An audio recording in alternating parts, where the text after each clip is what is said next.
Un contexte, une information, des faits. C'est maintenant.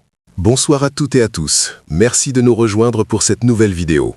Voici les principaux titres de l'actualité.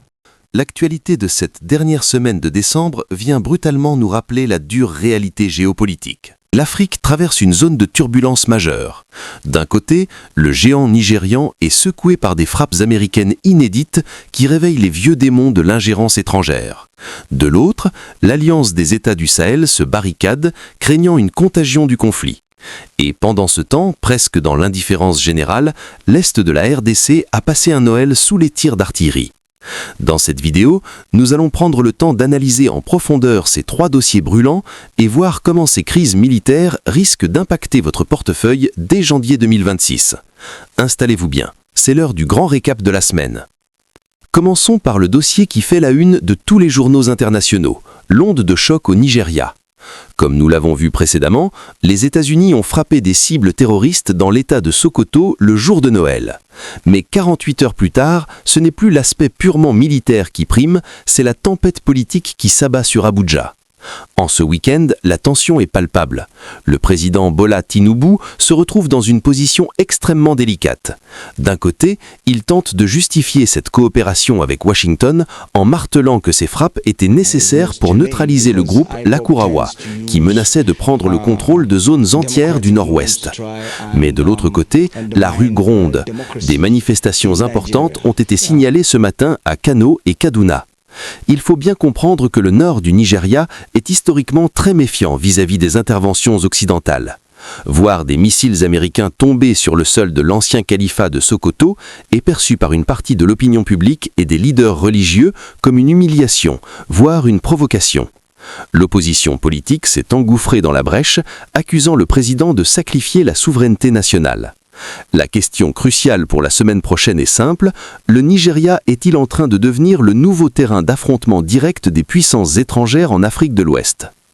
Cette situation au Nigeria a une conséquence directe et immédiate chez ses voisins du Nord, les pays de l'Alliance des États du Sahel. Depuis les changements de régime au Niger, au Mali et au Burkina Faso, la souveraineté est devenue la ligne rouge absolue. Pour le Niger, voisin direct de la zone frappée, l'opération américaine du 25 décembre est vécue comme une menace existentielle. Selon nos informations, l'armée nigérienne a mis ses troupes en état d'alerte et renforcé ses patrouilles le long de la frontière sud, notamment vers les régions de Maradi et d'Osso. Pourquoi une telle nervosité ? Parce que l'AES craint que le Nigeria ne devienne ce qu'on appelle une base arrière pour les drones occidentaux qui pourraient, à terme, surveiller ou opérer au-dessus du Sahel. Cela creuse encore un peu plus le fossé diplomatique avec la CEDEAO. Alors qu'on espérait une reprise du dialogue en cette fin 2025, cet événement risque de geler les relations. Le message envoyé par Niamey cette semaine est clair.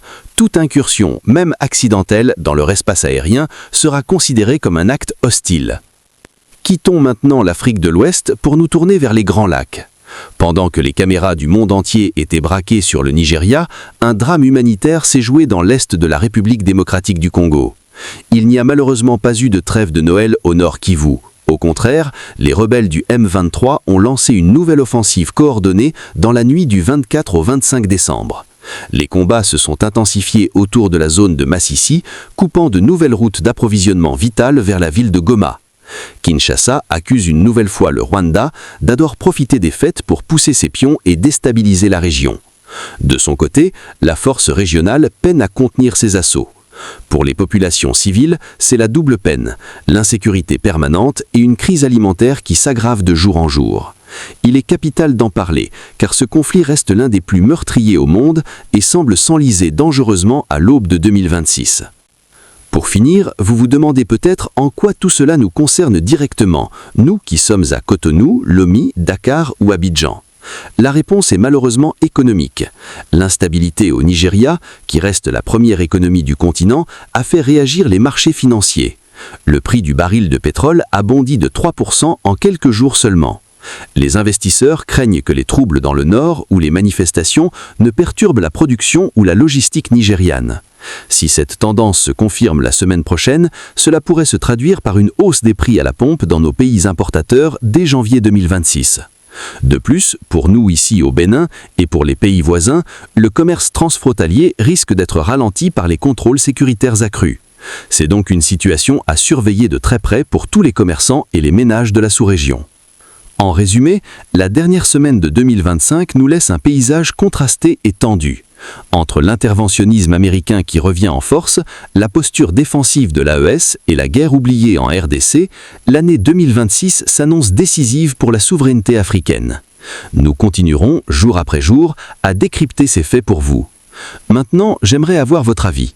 Selon vous, les pays de l'AES ont-ils raison de se méfier de cette présence américaine au Nigeria ou est-ce une crainte injustifiée? Le débat est ouvert dans les commentaires. Si ce grand format vous a plu, laissez un pouce bleu pour soutenir la chaîne, c'est gratuit et ça aide énormément. Merci de votre fidélité et à très vite pour notre prochaine vidéo.